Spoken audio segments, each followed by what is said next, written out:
आज हम बात कर रहे हैं टाटा पावर की। टाटा पावर से एक बहुत बड़ी अपडेट निकल के आ रही है। क्या है अपडेट, उसको डिस्कस करेंगे। साथ में पावर सेक्टर से भी एक बहुत बड़ी न्यूज निकल के आ रही है, उसको भी डिस्कस करने वाले। वैसे अगर आप देखें तो फ्राइडे के दिन हमने टाटा पावर में गिरावट देखी। इस गिरावट के पीछे वजह थी बाजार में बड़ी गिरावट। तो क्या मंडे से फिर तेजी का वातावरण बनना शुरू होगा या फिर अभी भी बाजार में गिरावट होगी?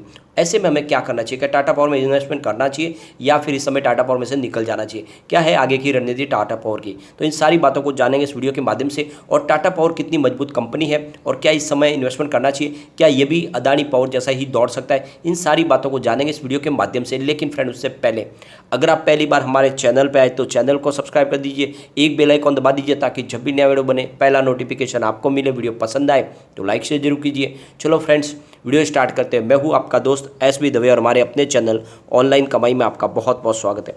सबसे पहले फ्राइडे के ट्रेडिंग को देख लेते हैं। स्टॉक ओपन हुआ 238 पर, लो बना 232 का, हाई है 241 का, क्लोजिंग अंत में 232 पर ही रही, यानी नीचे की तरफ क्लोजिंग है। 2.44% डाउन रहा फ्राइडे के दिन स्टॉक। और गिरावट की अभी भी संभावना बनी हुई, दबाव बना हुआ है। यहाँ पे आप देख सकते हो कि पिछले 2 साल में इसने बहुत ही ज़बरदस्त रिटर्न दिया है। 8 मई 2020 को इसकी प्राइस मात्र 28 की थी। अब आप देख सकते हो कि बहुत ही ज़बरदस्त स्टॉक ने रिटर्न दिया। ये लगभग 300 तक जाके आ चुका है। पिछले 1 साल पहले जिसने भी इन्वेस्टमेंट किया होगा उसको भी बहुत अच्छा रिटर्न मिल रहा है, क्योंकि 124 की प्राइस थी 23 अगस्त को। उसके हिसाब से देखें तो भी कम से कम 100 रुपीज़ से ऊपर का उसको रिटर्न मिल रहा है। अब यहाँ पे सबसे बड़ी बात निकल के आ रही है, निफ्टी एनर्जी में भी गिरावट थी फ्राइडे के दिन। 27,468 के स्तर पर 0.59% की गिरावट थी। वॉल्यूम को देखें तो पिछले 1 महीने पहले इसका 2 करोड़ का वॉल्यूम था। 1 वीक पहले भी 2 करोड़ का वॉल्यूम होता। थर्सडे को भी 2 करोड़ का ही वॉल्यूम था, लेकिन फ्राइडे को 3 करोड़ का वॉल्यूम देखने को मिला। तो पूरे महीने से जो वॉल्यूम चला था उससे वॉल्यूम में बढ़ोतरी हुई है। इसका मतलब यह है कि लोगों के रुझान स्टॉक की तरफ बढ़ने लगा है। यहाँ पे इसकी परफॉर्मेंस देखें तो 52 वीक का जो लो है वो 66 का है और 298 52 वीक का हाई है। फिलहाल स्टॉक 232 के आसपास है। यहाँ पे टाटा पावर की तरफ से एक बड़ी जानकारी दी गई है। टाटा पावर ने करीब 83.6 मिलियन शेयर बेचे, मुबादला और ब्लैक रॉक जिन्होंने इसमें स्टेक लिए। तो यहाँ पे आप देख सकते हो कि जो इसकी ये सेल किए गए शेयर है, इसकी फेस वैल्यू 10 रुपीज़ की है और ये जो सेल प्राइस है वो 239 की है। और इसमें कुछ प्रीमियम भी जोड़ा गया जिसके माध्यम से इसकी जो प्राइस हुई है वो 229 की रही है। तो आप समझ सकते हो कि करीब 83.6 मिलियन शेयर, इक्विटी शेयर जारी किए गए हैं। ये दिए गए हैं टाटा पावर ने मुबादला और ब्लैक रॉक को, और इसके बदले में इन्होंने इन्वेस्टमेंट किया है। जैसे कि आपको पता ही होगा, इन्होंने जो 10.53% का स्टेक लिया है टाटा पावर की जो सब्सिडरी कंपनी है टाटा पावर रिन्यूएबल एनर्जी उसके अंदर, और इसके बदले में इनको इक्विटी शेयर दिए गए। तो ये जो इसकी फिलहाल जो रेंज है शेयर होल्डिंग पैटर्न में वो 9.676% से लेके 11.43% के बीच में।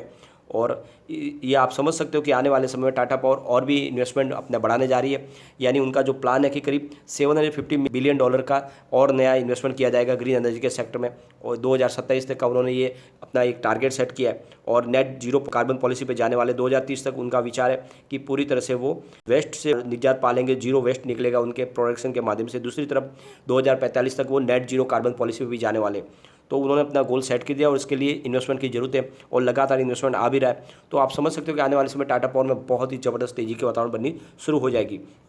यहाँ पे पावर सेक्टर को लेकर भी एक बहुत बड़ी अपडेट निकल के आ रही है। जिस तरह से हमारे पीएम मोदी जी ने सभी स्टेट से कह दिया था कि जल्द से जल्द उनको जितना भी बकाया है अलग अलग डिस्कॉम का पावर सेक्टर की कंपनियों को देना है वो जल्द से जल्द चुका है, क्योंकि वो करीब 2.5 लाख करोड़ की बड़ी रकम है। और अब सरकार ने सख्त कदम उठाने शुरू भी कर दिए। 13 स्टेट को पूरी तरह से बैन कर दिया गया है पावर एक्सचेंज से। अब वहाँ से वो बिजली नहीं ले पाएंगे, सेल परचेज का उनका कामकाज बंद कर दिया गया है।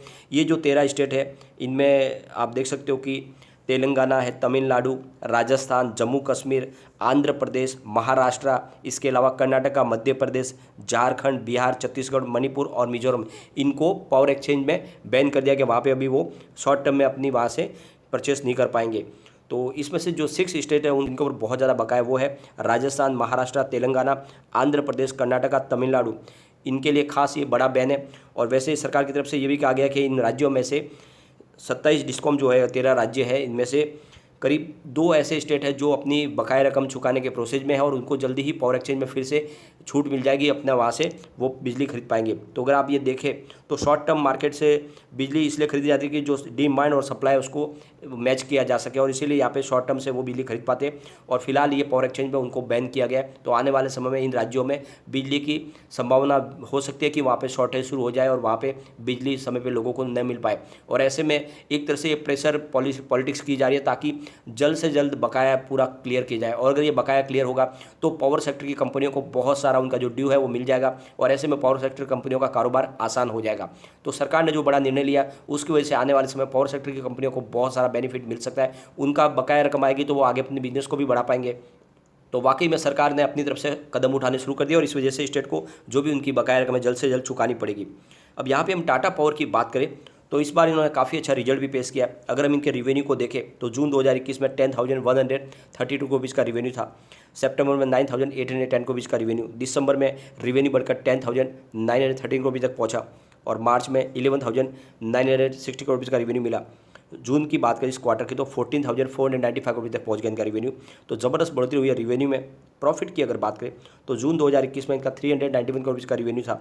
सितंबर में 422 करोड़ का रिवेन्यू, दिसंबर में रिवेन्यू बढ़ के 426 करोड़ तक पहुंचा और मार्च क्वार्टर में 503 करोड़ तक रिवेन्यू बढ़ा। इस बार जो रिवेन्यू की बात करें तो 795 करोड़ तक पहुंच गया और दुगुना हो चुका है लगभग पिछले जून क्वार्टर से कंपेयर करें तो इससे आप समझ सकते हो कि लगातार बिजनेस बहुत तेज़ी से ग्रो कर रहा है टाटा पावर का। इसीलिए टाटा पावर भी अदानी पावर की तरफ वैसे ही दौड़ने को तैयार हो चुका है। बहुत जल्द यहाँ पे बड़ी तेज़ी की संभावना बन सकती है। यहाँ पे अगर आप देखें तो टाटा पावर की मास्टर रेटिंग भी काफ़ी अच्छी है। 5 स्टार में से 2 स्टार मिल रहे। इसकी EPS रिटर्न 5 स्टार में से 3 स्टार की है। बाय डिमांड 5 स्टार में से 4 स्टार है। प्राइस स्ट्रेंथ इसकी 5 स्टार में से 3 स्टार की है और ग्रुप रैंक इसकी 5 स्टार में से 5 स्टार है। तो रेटिंग अच्छी है। इसके अलावा टेक्निकल इंडिकेटर फिलहाल बुलिश बने हुए। मूविंग एवरेजेस बाय की कॉल दे रहा है। मोमेंटम ऑस्किलेटर्स भी बाय की कॉल दे रहा है। ट्रेंड ऑस्किलेटर्स स्ट्रॉन्ग बाय की कॉल दे रहा है और वोलाटिलिटी न्यूट्रल कॉल दे रहा है। तो इसका मतलब ये समझ सकते हो कि टेक्निकल इंडिकेटर तो फिलहाल बुलिश है, तेजी की संभावना बन सकती है। यहाँ पे अगर हम देखें तो टेक्निकल इंडिकेटर बाय की कॉल दे रहे लेकिन सेंटीमेंट्स स्ट्रॉन्ग बाय बने हुए हैं। इसके अलावा अगर देखें तो एनालिस्ट की राय तो फिलहाल सेल की ही बनी हुई है और समरी यहाँ पे बाय की कॉल दे रही है। तो कुल मिला के यहाँ पे टेक्निकल इंडिकेटर बुलिश बने हुए। अगर पिछले 10 साल की इसकी परफॉर्मेंस देखें, अगर हम इसके सेल्स ग्रोथ की बात करें तो 10 ईयर के हिसाब से 5% पॉजिटिव है, 5 ईयर के हिसाब से 9% पॉजिटिव, 3 ईयर के हिसाब से 13% पॉजिटिव है और इस फाइनेंशियल ईयर 30% पॉजिटिव है। प्रॉफिट ग्रोथ की बात करें तो 10 ईयर के हिसाब से 17% पॉजिटिव है, 5 ईयर के हिसाब से 9% पॉजिटिव, 3 ईयर के हिसाब से 104% पॉजिटिव और इस TTM 59% पॉजिटिव। तो आप देख सकते हो सेल्स और प्रॉफिट के आंकड़े पिछले 10 साल से बहुत ही शानदार बने हुए। स्टॉक प्राइस CAGR की बात करें तो 10 ईयर के हिसाब से 9% पॉजिटिव है, 5 ईयर के हिसाब से 24% पॉजिटिव, 3 ईयर के हिसाब से 66% पॉजिटिव और 1 ईयर के हिसाब से 84% पॉजिटिव है। रिटर्न ऑन इक्विटी की बात करें तो 10 ईयर के हिसाब से 4% पॉजिटिव है, 5 ईयर के हिसाब से भी 4% पॉजिटिव, 3 ईयर के हिसाब से 6% पॉजिटिव और लास्ट ईयर 8% पॉजिटिव। तो ये आंकड़े बहुत ही अच्छे हैं और जिसके दम पे कह सकते हैं कि आपको टाटा पावर में बिल्कुल इन्वेस्टमेंट करना चाहिए। आने वाले समय ये आपके निवेश को कई गुना बढ़ा सकता है। यहाँ पे कम्युनिटी सेंटिमेंट स्टॉक के साथ बना हुआ है। 87% बाई की कॉल है, 13% सेल की कॉल है। तो आप समझ सकते हो लोगों का अच्छा खासा रुझान स्टॉक की तरफ बना हुआ है। अब पिवट लेवल को भी चेक कर लेते हैं। यहाँ से अगर गिरावट होती है तो 229 का फर्स्ट सपोर्ट है, ये सपोर्ट टूटा तो 225 तक स्टॉक जाएगा और नीचे गया तो फिर 219 तक जा सकता है। पॉजिटिव माहौल बना तो 239 का फर्स्ट रेजिस्टेंस है, इसको पार किया तो 245 तक स्टॉक जाएगा और ऊपर गया तो फिर 248 तक जा सकता है। तो बिल्कुल इन्वेस्टमेंट बनाए रखें इस स्टॉक के अंदर। टाटा पावर आने वाले समय आपके निवेश को कई गुना बढ़ा सकता है, एक तरह से आपके लिए मल्टी बैगर साबित हो सकता है। तो थोड़ा सा लंबा नजरिया रखें, कम से कम 3 साल इसको दीजिए, ये 1000 को आराम से टच कर सकता है। लेकिन फ्रेंड, कोई भी इन्वेस्टमेंट करने से पहले अपने फाइनेंशियल एडवाइजर से एडवाइस ले ले या अपना खुद का रिसर्च करें, क्योंकि मैंने वीडियो आपके एजुकेशनल पर्पज के लिए ही बनाया। वीडियो पसंद आए तो लाइक शेयर जरूर कीजिए और चैनल को सब्सक्राइब कर दीजिए। Thank you friend.